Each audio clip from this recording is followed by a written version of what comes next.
It's now Monday morning. What's the date? 15th. We are halfway through January. I'm recording this a bit early because I think tomorrow, Tuesday, we've got all sorts going on.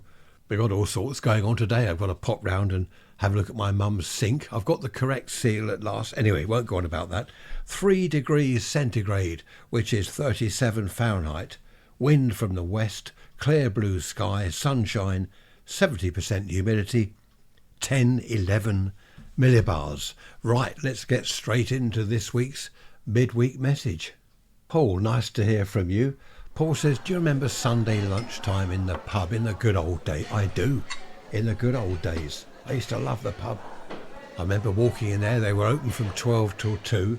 Paul says that you could have a chat, sit at the bar because they had bar stools. You could have a chat with a stranger at the bar, get to know them, and then after the pub, you'd walk back along the street. You got the smell of Sunday lunch coming from people's houses. Really nice. You get back, Dad's snoozing by the fire, probably watching a World War II film or Bonanza or something on the telly. Mum's getting the Sunday lunch ready. They were great days. Of course, there aren't pubs now. Paul's point was he went into a pub the other Sunday, and it was more like a restaurant than a pub, but it was one he used to frequent years ago.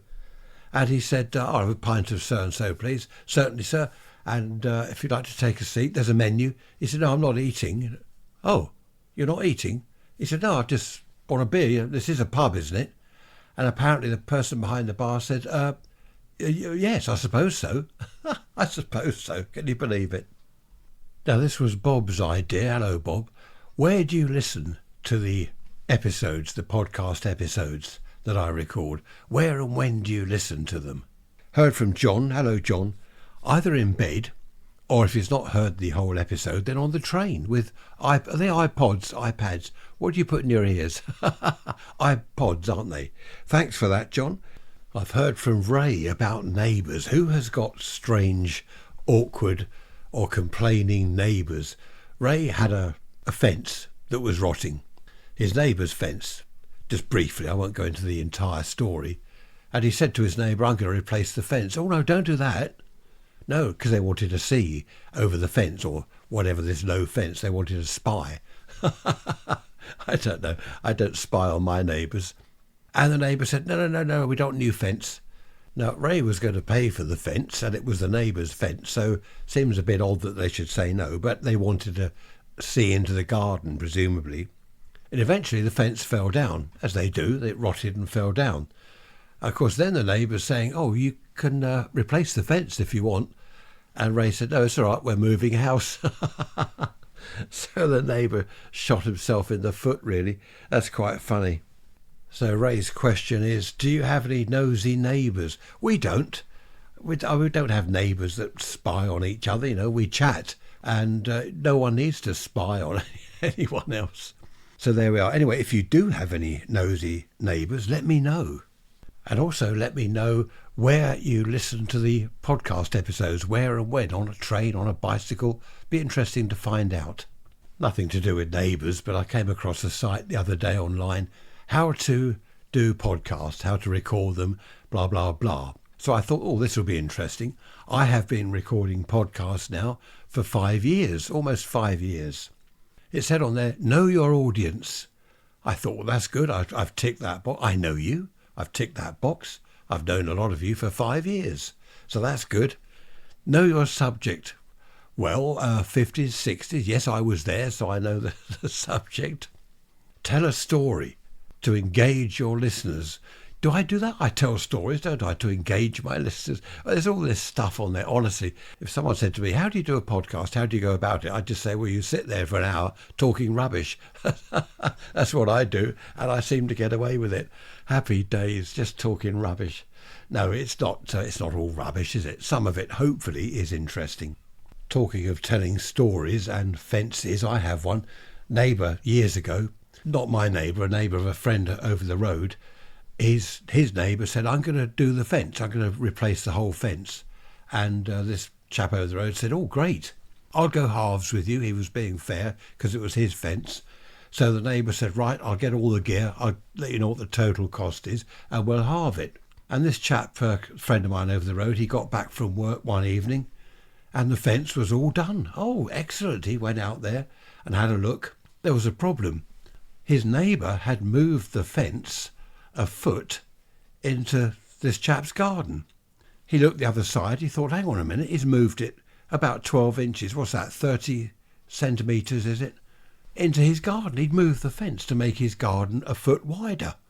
So he said to the chap, he said, you've put the fence into my garden. And the chap said, oh, no, that's where it was originally. Someone had put it in the wrong place. He said, I've checked everything and that's where it was originally. Anyway, it wasn't. He'd just stolen a foot of his garden, 30 centimetres. And it went through solicitors, all sorts of stuff, land registry and the deeds and whatever. You look on the drawings of exactly what's what. And the chap had to move it back in the end. He had to move the fence back. Did he think that he was going to get away with it? It's rather strange, isn't it? Some of the things people do. So if you have any stories about fences or whatever, or where you listen, when and where you listen to the podcast episodes, raise rants at protonmail.com. Now next Sunday, the idea from my ideas book, because a lot of you send me ideas for podcast episodes, and I've chosen one, transport. How did Grandad get about? Was he on a horse? Is he that old? Was it on a bicycle? Did he have a car? How did Grandad get about in his day? So we go back to anywhere in time, if you like, to the time when perhaps there were more bicycles on the road than there were cars, or to the time when there were more horses on the road than anything else, only horses on the road. So transport in Grandad's day, I think that's what I've called it, or something similarly daft anyway. I know I said I wouldn't go on about the weather, but just one more headline that's popped up here. Polar blast to bring 10 days of snow. Polar blast. I'd love to meet some of the people that write these headlines or whatever they're called. It won't be long, of course, and they'll be writing about roasting in the summer heat, barbecues, sizzling, and all this stuff. Apparently last year, I'm on about the weather again. I did say I wouldn't do that. Just quickly, last year was the hottest summer on record. Looking back, I wouldn't have thought that was the hottest summer on record, but who am I to question the Met Office? Hello, Rob, down there in Australia. Rob says, did you know Disney Christmas Carol Scrooge McDuck was the meanest Ebenezer Scrooge ever? He bought a house, got engaged, made his fiancée pay off the house, threw her out onto the street. That's the worst version of Ebenezer Scrooge of all time. I think you're right there, Rob. Yeah, thanks for that. I did mention Scrooge, didn't I? When was it? Was that last? I can't remember. Was it this Sunday? I don't know. I forget what I talk about and when. That's my favourite expression coming back again. Yesterday, it's another country. Borders are closed. I've just realised I've been rambling for nearly 10 minutes. Okay, that's enough bore-a-thon from me. Look after yourselves. Keep warm if you're this side of the South Pole. No, the North Pole. If you're near the North Pole, keep warm. If you're down there near the South Pole, keep cool. Thanks for listening. I will see you all on Sunday. Don't do anything. Yes, do everything I would and wouldn't do. Enjoy yourselves. Bye-bye for now.